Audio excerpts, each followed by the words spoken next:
నమస్తే, నేను మీ హరిత. ప్రతి 100 మందిలో 30 మంది వరకు నడుము నొప్పితో బాధపడుతున్నారని కొన్ని నివేదికలు చెప్తున్నాయి. ఈ ప్రాబ్లం ఇంతగా పెరిగిపోవడానికి కారణాలేంటి? ఇప్పుడు వచ్చిన ట్రీట్మెంట్స్ ఏమున్నాయి? పూర్తిగా నివారించవచ్చా? తెలుసుకుందాం. నాతో పాటు ఉన్నారు EPN pain management founder and director doctor Sudheer Tara. నమస్తే డాక్టర్ గారు. నమస్కారం అండి హరిత గారు. Thank you sir. నడుము నొప్పి ఇది కూడా సాధారణ సమస్యగానే తీసుకోవాలా? ఎందుకంటే ఒక ఇంట్లో 5గురు ఉన్నారనుకోండి, ఒక ముగ్గురు నడుము నొప్పి అంటుంటారు. సాధారణ సమస్యేనా? నడుము నొప్పి బేసికలీ సాధారణ సమస్య అయినా ఇప్పుడు మనము చేసే కొన్ని అంటే అవేర్నెస్ లేకుండా, అవగాహన లేకుండా చేసే లైఫ్ యాక్టివిటీస్, చేసే ఎక్సర్సైజెస్, చేసే రిక్రియేషనల్ యాక్టివిటీస్ తోటి నడుము నొప్పి అన్నది ఒక పెద్ద సిండ్రోమ్గా మారిపోయింది. అదో జబ్బు అయిపోయింది. ఎందుకంటే మనము కొన్ని కండిషన్స్ని, హెల్త్ కండిషన్స్ని రెండుగా విభజించవచ్చు. ఒకటి జబ్బులు, జబ్బు లేని కండిషన్స్. జబ్బులు, జబ్బు లేకుండా ఉండే కండిషన్. ఈ రెండిట్లో కూడాను బాధ ఉంటుంది, సఫరింగ్ ఉంటుంది. ఇప్పుడు హెల్దీగా ఉండడం అంటే ఏంటి? జబ్బు లేకుండా ఉండడం. కానీ హెల్దీగా జబ్బు లేకుండా ఉన్న వాళ్ళలో కూడా సఫరింగ్ ఉంటుంది. అంటే అర్థం కదా, అరే హెల్త్ బాగోకపోతేనే కదా సఫరింగ్. ఏంటి హెల్దీగా ఉన్న పేషెంట్స్ సఫరింగ్ ఏంటంటే జబ్బు లేకుండా ఉన్న వాళ్ళు మన యాక్టివిటీస్ వల్ల కొన్ని నొప్పులను తెచ్చిపెట్టుకుంటాం. అది షోల్డర్ పెయిన్ అవ్వచ్చు, స్పైన్ పెయిన్ అవ్వచ్చు, నడుము నొప్పి అవ్వచ్చు, నెక్ పెయిన్ అవ్వచ్చు, మోకాలు నొప్పి అవ్వచ్చు, ఇతర ఏ జాయింట్ పెయిన్ అయినా అవ్వచ్చు. సో ఇవి ఏంటి, హెల్దీ పర్సనే మీరు, కానీ అవి ఆ నొప్పితో సఫర్ అవుతుంటారు. నొప్పితో సఫర్ అవుతారు, మీరు వర్క్కి వెళ్ళలేకపోతుంటారు, మీ లైఫ్ యాక్టివిటీస్ బాగోవు, మీరు ఫ్యామిలీతో హ్యాపీగా ఉండరు, వర్క్ ప్లేస్లో బాగుండరు, ట్రావెల్ బాగుండదు, రెస్ట్ తీసుకోవడం కష్టమవుతుంది. ఇటువంటిలో మేజర్గా ఎక్కువ పర్సంటేజ్ బాధపడేవాళ్ళు నడుము నొప్పి. ఎందుకు సరిగ్గా నడవలేకపోతూ ఉంటారు, ఇలా పట్టుకొని నడుస్తూ ఉంటారు. ఇదంతా కూడాను నేను మాట్లాడేది ఏంటి తెలుసా, ఎంగేజ్లోనే స్టార్ట్ అవుతుంది. ఎంగేజ్లో ఎందుకు స్టార్ట్ అవుతుంది? మనం చేసే యాక్టివిటీస్, కరెక్ట్గా చేసే యాక్టివిటీస్ నుంచి డీవియేట్ అయిపోయి మనము ఏవో అనవసరమైన యాక్టివిటీస్ అన్నీ చేస్తున్నాం. దీనివల్ల డిఫరెంట్ స్పైన్ పెయిన్స్ వస్తాయి. ఇప్పుడు మనము నడుము నొప్పి అనుకుని అందరూ ఏమంటారు, సయాటికా అంటారు. సయాటికా అంటే ఏంటి? అది మెడికల్ టర్మ్ కాదు, జనరల్గా కొలోక్యల్గా మనం మాట్లాడుకునేది. సయాటికా అంటే ఏంటంటే డిస్క్ స్పైన్లోంచి బయటకు వచ్చి అది నరాన్ని ఒత్తితే అప్పుడు నడుము నుంచి ఆ కాలంతా నొప్పి వస్తుంది. అంటే డిస్క్ బయటకు వచ్చి, ఇప్పుడు చూడండి, ఇది ఈ రెండు బోన్స్ మధ్యలో ఇది డిస్క్ బ్లూగా ఉంది కదా, ఈ డిస్క్ కరెక్ట్గా ఇదే ప్లేస్లో ఉంటే దాని వెనకాల ఉన్న నరం మీద ప్రెషర్ పడదు. ఈ డిస్క్ కానీ వెనక్కి వచ్చిందనుకో, ఈ ఎల్లోగా ఉంది కదా పచ్చగా, దీని మీద ప్రెషర్ పడింది అనుకోండి, ఈ నరం ఇలాగే కాలుకి సెన్సేషన్ సప్లై చేస్తుంది. ఈ డిస్క్ బయటకు వచ్చి ఈ నరం మీద పడినప్పుడు నరం వాస్తుంది. ఇక్కడ ఎర్రగా ఏం చూసారా, తీవ్రంగా ఉంటుందంటారు. నడుము నుంచి కాలంతా గుంజుతుంది సార్, 2 అడుగులే కానీ జుమ్మని లాగుతుంది సార్ అంటారు. సో ఇది సయాటికా. సరే, ఇప్పుడు మనము 100లో 30 అనుకున్నాం కదా, అందులో ఒక 60-70% సయాటికా ఉంటుంది. కానీ అన్ని నడుము నొప్పులు సయాటికా కాదు, దీంట్లో ఇంకా చాలా కండిషన్స్ ఉన్నాయి. ఇప్పుడు జనరల్గా స్పైన్ మీద ఆపరేషన్ చేసే డాక్టర్లకి ఈ సయాటికా ఇంపార్టెంట్. ఇప్పుడు ఏం చేస్తారు సారు, ఆపరేషన్ చేసే డాక్టరు ఈ డిస్క్ని తీసేస్తారు. తీస్తే నరం ఫ్రీ అయిపోద్ది, పెయిన్ తగ్గిపోద్ది. కానీ మనం ఇందాక 30% అనుకున్నాం కదా, 30%లో 60% సయాటికా అయితే ఇంకొక 40% సయాటికా కాదు. సయాటికా కాకపోతే దానికి సర్జికల్ ఆప్షన్స్ ఉండవు. అటువంటివి ఎన్నో కండిషన్స్ ఉన్నాయి. దాంట్లో ముఖ్యమైన కండిషన్ ఏంటంటే, ఈ స్పైన్లో చాలా మజిల్స్ ఉంటాయి. ఎరెక్టార్ స్పైనే మజిల్స్ అంటాము. ఆ మజిల్ నుంచి నొప్పి వస్తుంది, దీనికి ఆపరేషన్ లేదు. ఆ మజిల్ నుంచి నొప్పి వస్తుందని డాక్టర్ గారు కనుక్కోవాలి. సో దానికి స్పెషల్ స్కాన్స్ ఉన్నాయి. స్పెషల్గా నీకు నాలెడ్జ్ ఉండాలి, ఎగ్జామిన్ చేసి పేషెంట్ని, ఇది ఎరెక్టార్ స్పైనే మజిల్ వల్ల వచ్చిన పెయిన్. ఎరెక్టార్ స్పైనే మజిల్ మీద థొరకోలంబార్ ఫేషియా అని ఇంకొక ఫేషియా ఉంటుంది, ఒక పొర, అది చిన్నగా క్రాక్ అవుతుంది. ముఖ్యంగా ఈ జిమ్ చేసే వాళ్ళలో ఈ పెయిన్ వస్తుంది.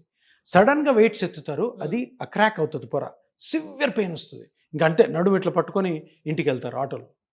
సో అదొక పెయిన్, అది కనుక్కోవాలా.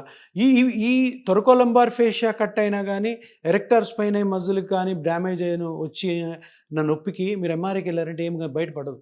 డిస్క్ బాగుంటుంది, ఆపరేషన్ చేయలేము, మిగతా స్ట్రక్చర్స్ అన్నీ బాగుంటాయి, ఎంఆర్ఐలు ఇది బయటపడదు.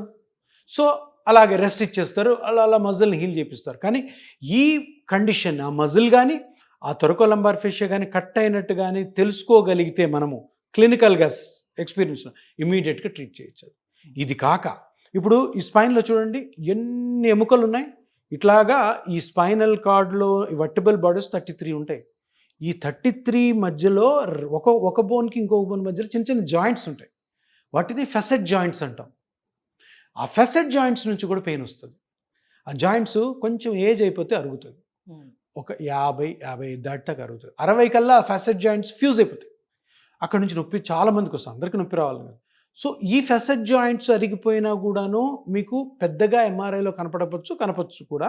కానీ అది కూడా క్లినికల్ డయాగ్నోస్, అంటే డాక్టర్గా మనం ఎగ్జామిన్ చేసి దాన్ని పట్టుకోవాలి. అండ్ దీని మీద కూడా సర్జరీ లేదు. సో దీన్ని కూడా కనుక్కొని దీనికి ఒక మనం వేరే ట్రీట్మెంట్. ఒక పేషెంట్ మీ దగ్గరికి వచ్చి నడుము నొప్పి అది ఎలా ఉంది, పెయిన్ ఏంటి అని చెప్తే ఆ కారణం మీరు చెప్పగలరా? తప్పకుండా. నేను ఎందుకు మాట్లాడుతున్నానంటే ఈ కారణాలన్నిట్లో ఏ కారణమో కరెక్ట్గా కనుక్కోకుండా మీరు ఏ ట్రీట్మెంట్కి వెళ్ళినా కూడాను ట్రీట్మెంట్ ఫెయిల్ అవుతుంది, మీరు నొప్పి పెరుగుతూనే ఉంటుంది. ఒకవేళ సర్జికల్ ఆప్షన్లో ట్రీట్మెంట్ చేస్తే సర్జరీ కాంప్లికేషన్స్ కూడా వచ్చే అవకాశం. ఇట్లాగ ఇంకొక 4-5 కారణాలు ఉన్నాయి ఎందుకు నొప్పి వస్తుంది. కానీ పాయింట్ ఏంటంటే ఇక్కడ నువ్వు కరెక్ట్ పాయింట్ని కనుక్కోలేదనుకో తప్పకుండా మనం రాంగ్ రూట్లో వెళ్ళిపోతాం. కరెక్ట్ పాయింట్ కారణం కనుక్కోవాలా, అది కరెక్ట్గా మనం స్కానింగ్లో బయటపడగలగాల. ఒకవేళ కొన్ని కండిషన్స్ స్కానింగ్లో బయటపడకపోయినా కానీ మనకున్న క్లినికల్ నాలెడ్జ్ తోటి అది కనుక్కొని అది ట్రీట్ చేయడమే. చాలా మంది చెప్పంగా విన్నాను ఏంటంటే ట్రీట్మెంట్ చాలా తీసుకుంటున్నాము కానీ పెయిన్ తగ్గదు అంటే కరెక్ట్గా డయాగ్నోస్ కాలేదు. డయాగ్నోజ్ అయితే 90% ట్రీట్మెంట్ అయిపోవాలా. డయాగ్నోస్ కాకపోతే కాదు. లేదు డయాగ్నోజ్ అయింది, ట్రీట్మెంట్ అయింది, నువ్వు సరిగ్గా మెయింటైన్ చేసుకోవట్లేదు. సో ఇవన్నీ కూడా ఉంటాయి. ఇప్పుడు కొంతమంది అంటారు నడుము నొప్పి వచ్చింది, నేను ఎక్సర్సైజ్ స్టార్ట్ చేశాను సార్ అంటే, నీకు ఆల్రెడీ నడుములో ఏదో ఒక డ్యామేజ్ అయితే దాన్ని పట్టుకొని నువ్వు ఇంకా మళ్ళీ లాగుతూ ఉంటుంది, ఇంకా డ్యామేజ్ అవుద్ది. అది రాంగ్ కదా. 10 మంది 10 రకాలు చెప్తారు, 10 రకాలు ఫాలో అవుతారు, ఇంకెక్కువ తెచ్చుకుంటారు. ఇంకొకటి చాలా చాలా తప్పుగా జరిగేది ఏంటంటే నడుము నొప్పి వచ్చిన వాళ్ళు డాక్టర్ దగ్గరికి వెళ్ళరు. డాక్టర్ కాని వాళ్ళని అడుగుతుంటారు. జిమ్ ట్రైనర్ని, యోగా మాస్టర్ని, ఫిజియోథెరపిస్ట్ వరకు ఓకే, ఇంకా వేరే ఎక్సర్సైజులు చేయించే వాళ్ళని. సో అక్కడ ఏమవుతుంది, ఎంబీబీఎస్ డాక్టర్ చెప్పాడు, సరే ఎంబీబీఎస్ డాక్టర్ చెప్పాడు, ఆయన స్కాన్ చేయించుకున్నాడు, ఇది డయాగ్నోస్ మోస్ట్లీ కరెక్ట్ ఉండొచ్చు. కానీ నువ్వు డాక్టర్ కాని వాళ్ళనే కన్సల్ట్ అయితే, ఇప్పుడు సార్ నాకు నడుము నొప్పి వచ్చింది సార్, జిమ్ చేస్తున్నాను సార్, అయినా తగ్గట్లేదు, జిమ్ వల్ల ఇంకా డ్యామేజ్ అవుతుంది.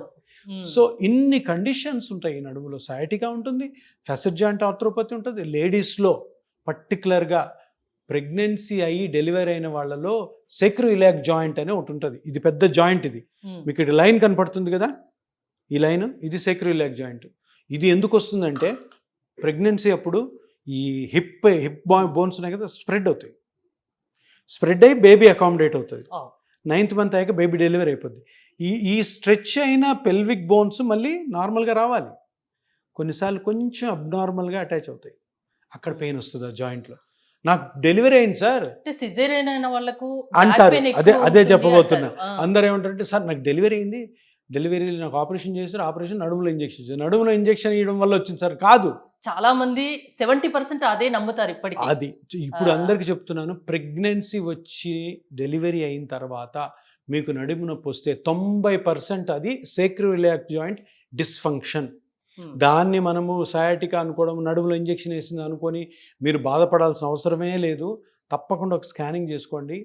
దాన్ని కరెక్ట్గా కనుక్కోగలిగితే ఆ ఎస్ఐ జాయింట్ని ఇమ్మీడియట్గా ఒక చిన్న ఇంజెక్షన్ అక్కడ చేయడం ద్వారా రికవర్ అవుతారు. ఒక ఇంజెక్షన్ ద్వారా నొప్పి అసలు అంటే ఇప్పుడు అక్కడ మళ్ళీ వస్తుందా రాదా అన్నది మనం చేసే జాగ్రత్తలు. ఇప్పుడు ఈ కండిషన్స్ అన్ని డిసీజెస్ కాదు. ఇప్పుడు డిసీజ్ ఉంది, అది తీసేస్తే మోస్ట్లీ మళ్ళీ రాకపోవచ్చు, అక్కడ కూడా మళ్ళీ రావచ్చు. ఏ అలోపతిలో కానీ హోమియోపతిలో కానీ ఆయుర్వేదిక్ దేనికి పర్మనెంట్ క్యూర్ ఉండదు. ఎవరన్నా పర్మనెంట్ క్యూర్ ఉందంటే అది తప్పు. మేము పెయిన్ మేనేజ్మెంట్ సెంటర్స్లో మేమేం చేస్తాం, పెయిన్ని గుడ్డిగా తగ్గించాం. పెయిన్ ఎక్కడ జరుగుతుందో, ఎక్కడి నుంచి వస్తుందో అది కనుక్కొని ఆ కనుక్కున్న పార్ట్ని మళ్ళీ రికవర్ చేయడం ద్వారా, న్యాచురల్గా రీజనరేట్ చేయడం ద్వారా ఆ స్ట్రక్చర్తో లాంగ్ లాస్టింగ్ రిలీఫ్. పర్మనెంట్ కాకపోయినా లాంగ్ లాస్టింగ్. కొంతమంది పర్మనెంట్ ఉంటుంది, చెప్పలేం ఎవరికి ఎట్లా రియాక్ట్, వాళ్ళ లోపల ఇన్హెరెంట్గా ఉన్న ఇష్యూస్. కానీ ఒకటి జాగ్రత్తలు అయితే తప్పకుండా పాటించాలి, చాలా చాలా ఇంపార్టెంట్. ఇప్పుడు నడుము నొప్పి గురించి మనం మాట్లాడుకున్నాం. ఎన్ని రకాలు, ఎన్ని కారణాలు అనేది. జనరల్‌గా అంటే నడుము నొప్పి వచ్చినప్పుడు చాలామంది రెస్ట్ తీసుకుంటే సరిపోతుంది. ఏదో పెయిన్ కిల్లర్ వాడతారు. అట్లా వాడేవాళ్ళు కూడా చాలామంది ఉన్నారు. ఎలాంటి సింప్టమ్స్ కనిపించినప్పుడు మీ దగ్గరికి రావాలి? నడుము నొప్పి వచ్చింది. హ్మ్. నడుము నొప్పి ఒక 10, 15 రోజుల తర్వాత కూడాను మీరు టాబ్లెట్లు కొన్ని వేసుకొని తగ్గించాలన్న ప్రయత్నం చేసినా కూడా తగ్గలేదు. ఇమ్మీడియట్‌గా కన్సల్ట్ అవ్వాలి. హ్మ్. ఇప్పుడు మోకాలు నొప్పి, షోల్డర్ నొప్పి కొన్ని నెలలు వెయిట్ చేయొచ్చు. స్పైన్ ఎప్పుడు కాదు. ఎందుకంటే స్పైనల్ నొప్పి వచ్చింది అంటే లోపల స్పైనల్ కార్డ్ ఉందని మర్చిపోకండి. హ్మ్. ఈ స్పైనల్ నొప్పి నెగ్లెక్ట్ చేస్తే ఏమవుతుందండి? స్పైనల్ కార్డ్ మీద ప్రెషర్ పడితే హ్మ్. మనకు నడకలో ఇంబ్యాలెన్స్ రావచ్చు, యూరిన్ మోషన్ అంటే ఇన్కాంటినెన్స్ రావచ్చు. కరెక్ట్‌గా నిటారుగా నడిచే వాళ్ళు కొంచెం అటు ఇటుగా నడిచినా, వంగి నడిచినా ఏదో లోపల జరుగుతుంది. హ్మ్. పెరాలసిస్ రావచ్చు. కొంతమందికి వస్తాయి నెగ్లెక్ట్ చేస్తుంటే. ఎందుకంటే అక్కడ ఉన్న స్ట్రక్చర్ ఏంటి?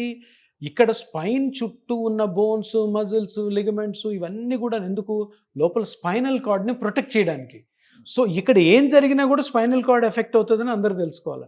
అది తెలుసుకున్నప్పుడు దాని మీద జరిగే ఏవైతే కాటాస్ట్రోఫిక్ ఈవెంట్స్ ఉన్నాయో అవన్నీ అవాయిడ్ చేయాలంటే 10-15 డేస్‌లో వెంటనే డాక్టర్ గారి దగ్గరికి వెళ్ళి ఇపియాన్ పెయిన్ చూపించాలి. మేనేజ్మెంట్ సెంటర్‌కి వస్తే ఎలాంటి నొప్పినైనా తగ్గిస్తారు అనేది విన్నాము. సో నడుము నొప్పితో బాధపడుతున్న వాళ్ళైనా, మోకాళ్ళైనా ఏ పెయిన్ అయినా మీరు దాని నుంచి రిలీఫ్ కల్పించగలరా? తప్పకుండా కల్పిస్తాం. కాకపోతే దాని కారణం కనుక్కోవాలి. కొన్ని సర్జరీకి వెళ్ళే ఉంటాయి. హ్మ్. సర్జరీకి వెళ్ళే ఉంటే వెంటనే సర్జరీ పంపిస్తాం. సర్జరీకి వెళ్ళని కేసులు అన్నీ కూడాను కారణం కనుక్కొని ఎందువల్ల వచ్చింది, మనం చేసిన తప్పులేంటి, ప్లస్ ఆ కారణం కనుక్కున్న స్ట్రక్చర్ని ఏ విధమైన ట్రీట్మెంట్తో ట్రీట్ చేయాలి. డిఫరెంట్ వెరైటీస్ ఉన్నాయి మన దగ్గర.